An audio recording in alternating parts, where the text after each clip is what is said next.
अस्सलाम वालेकुम dear students.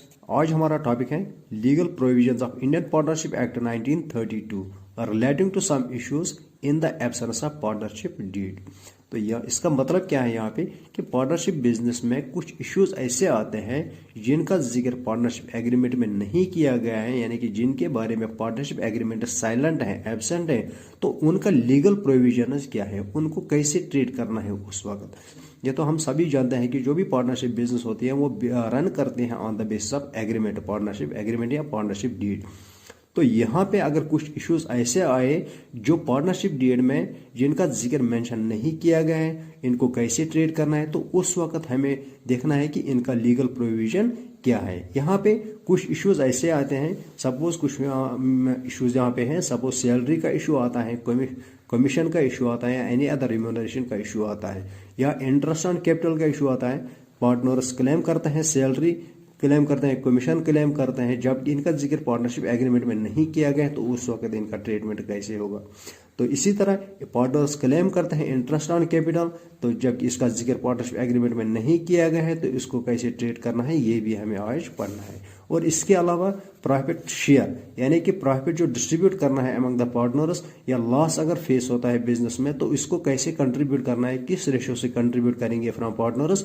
तो इसका ट्रीटमेंट अगर एग्रीमेंट में नहीं किया गया है तो इसको कैसे ट्रीट करना है। तो इसी तरह यहाँ पे एक और इशू, यानी इंटरेस्ट ऑन लोन और इंटरेस्ट ऑन ड्राइंग्स, यानी पार्टनर्स ने अगर लोन दे दिया है फर्म को तो उसको कितना इंटरेस्ट उस पर मिल सकता है, या मिल सकता है नहीं मिल सकता है। अगर जिसका जिक्र पार्टनरशिप एग्रीमेंट में नहीं किया गया है तो इसका लीगल ट्रीटमेंट क्या है, तो वो हम पढ़ेंगे। और इसी तरह इंटरेस्ट ऑन ड्राइंग्स एक और इशू है।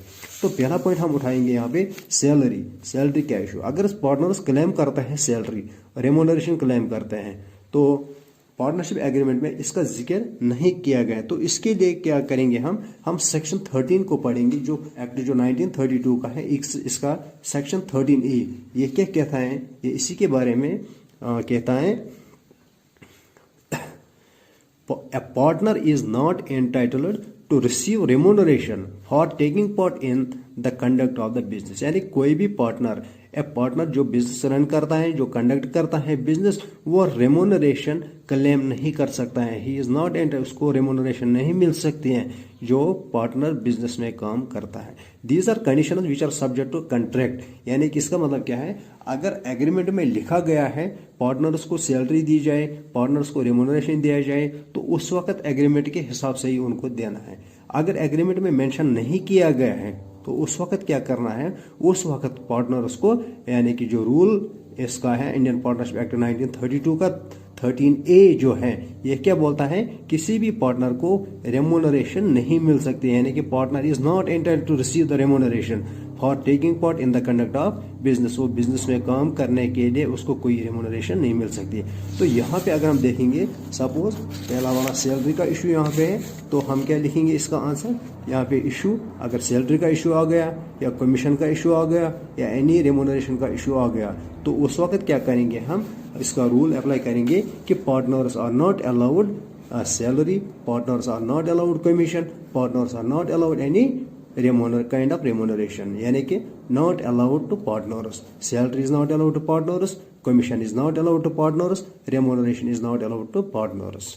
इसी तरह दूसरा इशू ये आता है कि पार्टनर्स को प्रॉफिट किस रेशियो से डिस्ट्रीब्यूट किया जाएगा। एग्रीमेंट जो होता है उसमें मेंशन नहीं किया गया है, तो उस वक्त पार्टनर्स को किस रेट से, किस रेशियो से, यानी कि अगर या लॉस अगर भी बिजनेस में हो तो वो किस रेशियो से कंट्रीब्यूट करेंगे फ्रॉम द पार्टनर्स। तो इसके बारे में हमारे पास है सेक्शन 13B।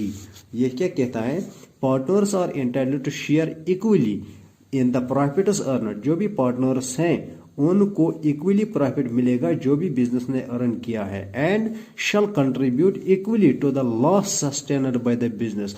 हो सकता है अगर बिजनेस में लॉस आ गया, फर्म में लॉस आ गया है, तो उस वक्त उनको इक्वली वो कंट्रीब्यूट करना है। यानी यहाँ पे प्रॉफिट शेयरिंग के बारे में जो रेशियो था, हमारा दूसरा इशू था प्रॉफिट रेशियो।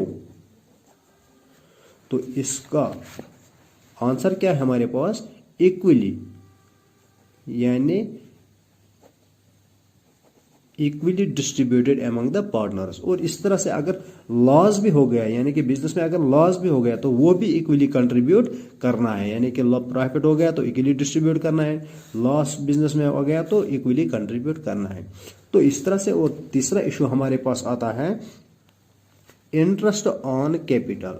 तो इंटरेस्ट ऑन कैपिटल यानी कि पार्टनर्स ने कंट्रीब्यूट किया है कैपिटल बिजनेस में, तो अब वो क्लेम करते हैं कि इंटरेस्ट ऑन कैपिटल, जो कैपिटल उन्होंने दिया उस पर इंटरेस्ट मांगते हैं। तो इस सूरत में वो क्या करेंगे, अगर एग्रीमेंट में मेंशन किया गया है कि इनको इंटरेस्ट किस रेट से दिया जाएगा तो उस वक्त उसी रेट से दिया जाएगा जो एग्रीमेंट में मेंशन किया गया। अगर एग्रीमेंट साइलेंट है, एग्रीमेंट में मेंशन नहीं किया गया, तो इसके लिए सेक्शन 13C हमारे पास है।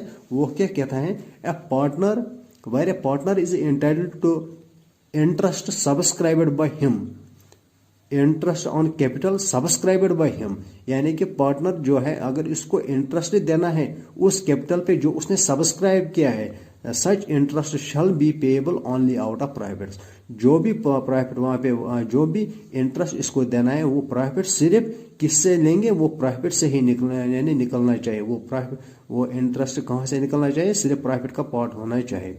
तो यहाँ पे अगर हम देखेंगे कि ये जो रूल है ये पार्टनर्स को इंटरेस्ट देता है, मगर तभी देता है वो जब प्रॉफिट्स होगा। तो इसमें बहुत सारी कंडीशन जहाँ पे आते हैं। अगर बिजनेस के पास प्रॉफिट्स नहीं है और पार्टनर्स क्लेम करते हैं इंटरेस्ट, तो उस वक्त पार्टनर्स को इंटरेस्ट नहीं मिल सकता है। दूसरी बात यहाँ पे कि अगर एग्रीमेंट में रेशो दिया गया है, किस रेट, यानी रेट दिया गया है जिस रेट से इसको इंटरेस्ट देना है, तो उस वक्त देंगे।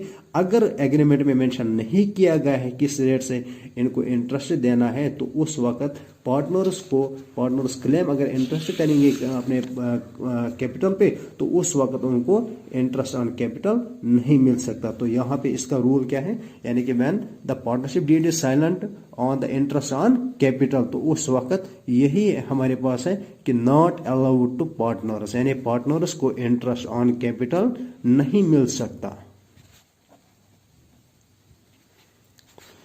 इसी तरह एक और इश्यू हमारे पास है इंटरेस्ट ऑन लोन। यानी इंटरेस्ट ऑन लोन क्या मतलब क्या है, यानी कि अगर किसी पार्टनर ने कैपिटल से के बगैर के बियॉन्ड द कैपिटल के अलावा फर्म को कोई भी अमाउंट, एक्स्ट्रा अमाउंट दे दिया है एज अ लोन, तो इसके लिए हमारे पास रूल यहाँ पे है 13D। तो हम 13D पढ़ेंगे। ये क्या बोलता है इसके बारे में, section 13D, a partner making for the purpose of business any payment, यानी कोई भी पार्टनर फर्म को बिजनेस के लिए कोई भी पेमेंट देता है या कोई एडवांस देता है बियॉन्ड द कैपिटल ही हैज एग्रीड टू सब्सक्राइब, यानी जो इसको कैपिटल देना था उस कैपिटल के बगैर, उस कैपिटल के अलावा उसने दे दिया है, उस कैपिटल के अलावा उसने दे दिया है, he is entitled to interest thereon at the rate of 6%, यानी उस वक्त उस पार्टनर को कितना इंटरेस्ट देना है, 6% इंटरेस्ट देना है। यानी कि यहाँ पे अगर पार्टनरशिप एग्रीमेंट में इंटरेस्ट ऑन कैपिटल का जिक्र नहीं किया गया, जो rate of interest on loan का जिक्र मेंशन नहीं किया गया है, तो उस वक्त पार्टनर्स को मिनिमम 6% रेट ऑफ इंटरेस्ट देना है, 6% पर एनम। इसी तरह एक और पॉइंट है इंटरेस्ट ऑन ड्राइंग्स।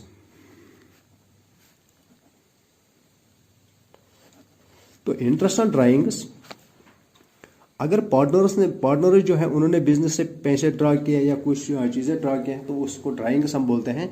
अब दूसरे पार्टनर्स क्लेम करते हैं कि इस पार्टनर ने यानी बिजनेस से पैसे उसने ड्रा किए हैं, तो उसको इंटरेस्ट उन पे देना पड़ेगा। तो यहाँ पे अगर पार्टनरशिप एग्रीमेंट में इंटरेस्ट ऑन ड्राइंग्स के बारे में रेट मेंशन किया गया है तो उसी रेट से लेंगे।